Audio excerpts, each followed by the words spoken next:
Govoriti proti islamistom postaja vse bolj nevarno, ker jim ni všeč, da zmagujemo. Ni jim všeč, da jih lahko izpostavimo in da se ljudje strinjajo z nami.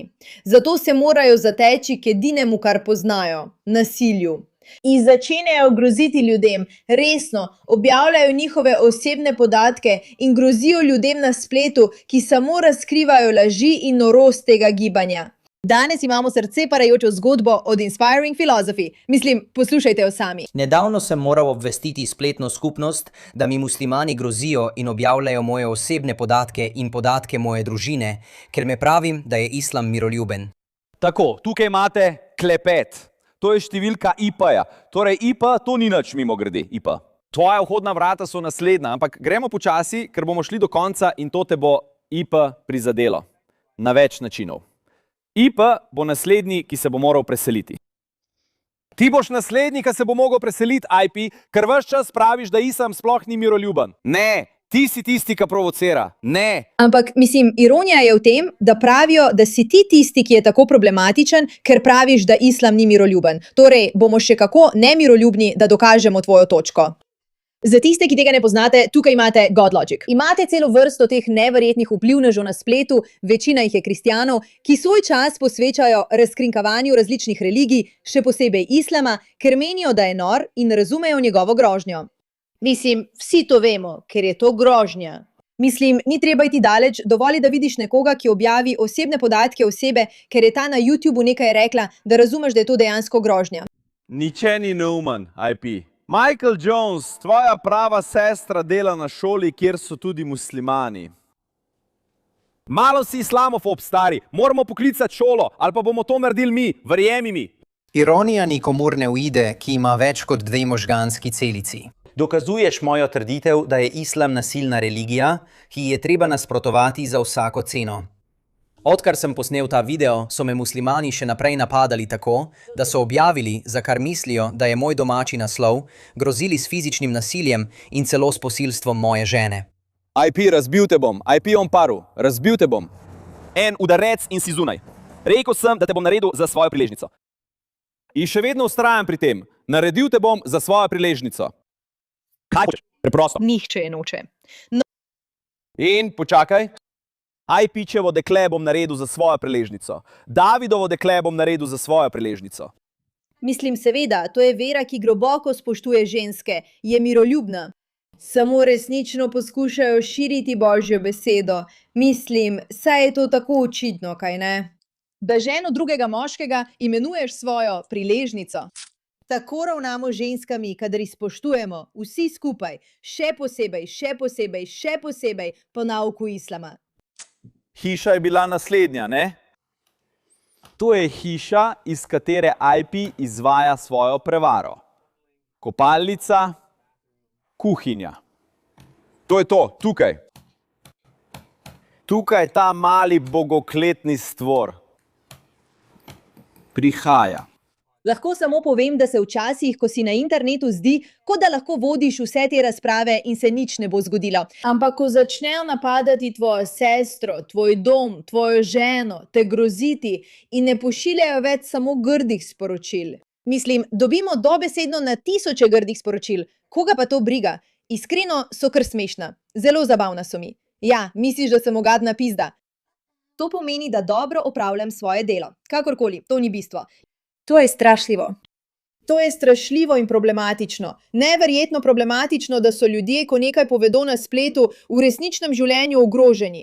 Poleg vsega tega je, ko sem bil v Los Angelesu, vodja tega muslimanskega cirkusa odločil, da me bo z God Logicom zasledoval do cerkve, kjer naj bi govorila. In trdil je, da ima pri sebi orožje. Hej! Kako lulaš? Hej, lulaš zadaj ali v zadnjem žepu ali ne? Ne vem. Ne v cerkvi? Ne ravno, govorimo po molu. Ja, bi.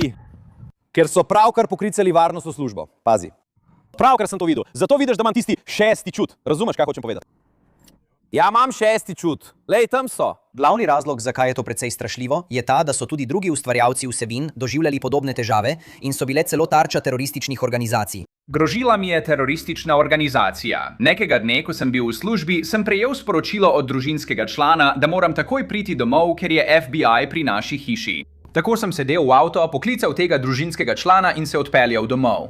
Ko sem prispel domov, je zunaj čakal moški. Pokazal mi je svojo značko, povedal, da je iz FBI in nato rekel, da se morava pogovoriti. Povedal mi je, da obstaja teroristična skupina s sedežem na Bližnjem vzhodu in da sem njihova tarča, ker me imenujejo kafirja, saj sem grožnja dostojanstvu preroka Mohameda. Ta teroristična skupina je imela slike mene, zasebne podatke in so aktivno iskali moj naslov z namenom, da bi mene in ljudi okoli mene ubili. Muslimani grozijo s posilstvom, nasiljem, zasledujejo nas in aktivno iščejo moj pravi domači naslov.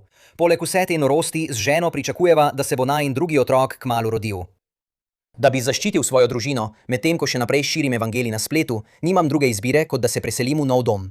Našli smo cenovno ugoden dom daleč od tukaj v varovanem naselju zaradi dodatne zaščite. Toda s svojo plačo si tega ne morem privoščiti. Potrebuje denar, ljudje. Če vam je mar za to, pojdite in darujte. Poskrbite, da bo ta človek res lahko ostal na varnem. In v tem trenutku res ne vem.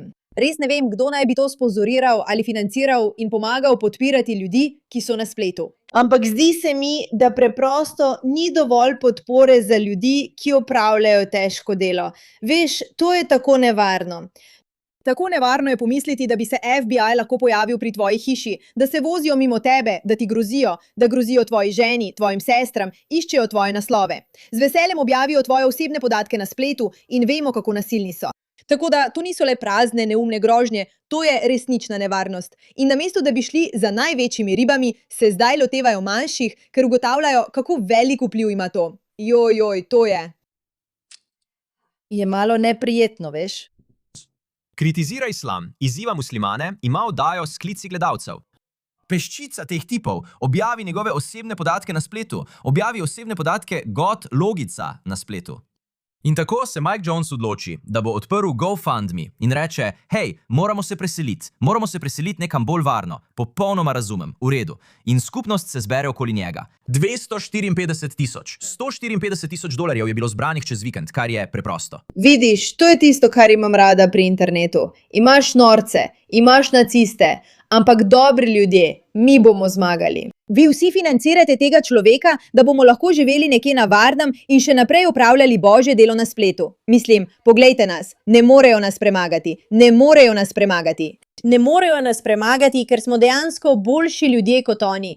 Imamo moralo in razumemo, da moramo skrbeti za druge ljudi, ne pa jih ubiti. In v redu je, da se pogovarjaš z ljudmi, ki se s tabo ne strinjajo. Njih treba ubiti, da bi se oni počutili bolje. To počnejo nori ljudje. Zdravi ljudje rečejo, dobro delo upravljaš za nas. Podprimo te. Ta moški je dobil svojo hišo, to me tako osrečuje. Neverjetno je videti, kako so se ljudje združili. On je med tem ustavil donacije, a ker se je skupnost zbrala okoli njega, se je znesek še naprej povečeval. Zdaj bi si mislili, da bi islamisti na spletu, ki niso za doksanje, grožnje in niso za on paru, rekli, hej, to je slabo. Kaj pa, če se ne pretvarjamo, da smo gangsterji v imenu Allaha? Kaj pa, če ne grozimo ljudem? Hej, smo religija miru. Dovolite, da vam namignem, kaj se bo zgodilo naprej. Ti ljudje tega niso storili, ker v to ne verjamejo. To je zlo. Ne obnašajte se tako. Ker vam povem nekaj, če bi se kristjani tako obnašali, če bi kristjani govorili na GED, na bogove krip, bi rekli, nehajte, ne objavljajte osebnih podatkov muslimanskih ustvarjalcev, ne grozite ljudem. Tega ne morete početi v imenu Pajruja in v imenu Boga. Zveni neumno, ne počnite tega. Ne, namesto tega je prišlo do te norosti. Pravijo, ne, bil je bogokletnik, sam si je to nakopal in točno to se je zgodilo. Očitno je bil eden od korinjih menedžerjev, domnevno vpleten v nekaj tega doksanja. Kaj torej naredi? Še bolj ponori zaradi tega. To je ena izmed najbolj norih situacij, za katere sem slišal. In način, kako se je vse skupaj odvilo, je bil naravnost poetičen. Ampak veste, kaj je še bolj noro? Koliko izmed vas še vedno? Mislim, kaj ne? Vedno več je komentatorjev, ki tam zunaj opravljajo božje delo in se borijo proti tej nori skupini ljudi. Mislim, poglejmo. Ljudje, ki si drznejo kritizirati islam, ki si drznejo upreti temu, kar islam počne njihovim skupnostim, njihovim državam, njihovim mestom. Ne morejo se znebiti vseh. Tako je islam poražen. Tako se lahko islam tudi sesuje od znotraj. Ker to ne ščiti samo ne muslimanov, ampak tudi ljudi, ki dvomijo znotraj islamskih skupnosti, potencialne bivše muslimane. Ker če ne bo več nevarno kritizirati in zasmehovati islam, bo vsem tem ljudem bistveno lažje zapustiti vero. In islam se bo sesul sam vase, zagotavljam vam to. To je prav bistvo. Tako zelo se bojijo lastne sence, da so pripravljeni iti ven in fizično poškodovati ljudi, ki jih razkrivajo ali želijo oditi. So prestrašeni do smrti. Prestrašeni so, ker so kot hiša iz kart. Vse, kar imajo, ne zdrži. Argumenti ne držijo. Sistem prepričanj ne drži. Fasada, ki so jo ustvarili, da so miroljubni, ne drži, ne deluje. Vsak, ki dejansko pogleda in povpraša, to lahko vidi. Ampak njim to ni všeč. To jih straši. In zato, namesto da bi poskušali verjeti v nekaj dobrega, kar resnično gradi, ne. Želijo ohraniti svoj patriarhalni sistem prepričanj, ki jim omogoča, da so nasilni, nadzorujejo, imajo moč in počnejo karkoli želijo. V imenu tako rekoč Boga. In napadli bodo vsakogar, ki to ogroža. Tako se je mimogrede širilo v preteklosti. To je zgodba o tem, kako se je islam širil z grožnjami. To je bilo v bistvu.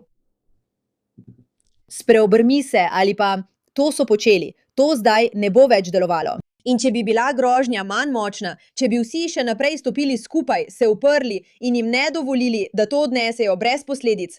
Podpirajte ljudi, ki javno spregovorijo, jih še naprej opozarjajte na njihove laži in neumnosti. Potem nimajo možnosti, ker vsi vemo, da je to resnica. Dobra stvar je, ironično, da verjamem, da je to pripeljalo do izjemnega uspeha GoFundMe kampanje za Michaela. In verjamem, da si bo zdaj lahko privoščil, da svojo družino preseli na varno. To je fantastična novica. Ne vem, Michael je že komentiral in si ogledal nekaj mojih videov. Torej, če to zdaj gledaš, Michael, vse dobro. Pustil bom povezavo do tvojega GoFundMe v opisu. Obožujem to, obožujem to, obožujem to. Morate si tudi zapomniti, da to ni enkratna stvar, kaj ne? To se dogaja ustvarjalcem iz najrazličnejših krogov. Leta 2007 ali 2008, takoj po izidu. Wow. Tega nisem vedel. Takrat se nismo osredotočali na YouTube. Takrat smo večinoma samo napovedali, hej, govorili bomo v tej in tej cerkvi, v tem in tem kraju. In ljudje so nam pisali, ne morem priti, ker živim v tej državi. In potem smo rekli, v redu, bomo to dali na to novo stvar. Vaša poglavja so pozabljena, ker jih čakamo. No, poglejmo, kaj piše tukaj. Poglejmo komentarje. In tako je vse to prišlo do njih. Kakšen je bil odziv muslimanov v zadnjih, recimo, 20 letih? Tako je, prijatelji moji. Bojijo se. In jih bomo še naprej stavili na to. In ne bomo odnehali. In jih bomo še naprej izpostavljali. In še naprej bomo podpirali ljudi, ki jih izpostavljajo, ker tako zmagamo. Skupaj, v velikem številu, ko se imamo radi, ko nam je res mar za obrambo in zaščito naše družbe, ter ljudi, ki opravljajo težko delo. To je bistvo odpora. Zelo sem vesela, da je GoFundMe uspel. To mi znova vrača vero v človeštvo. Hvala za vašo pozornost glede te zadeve.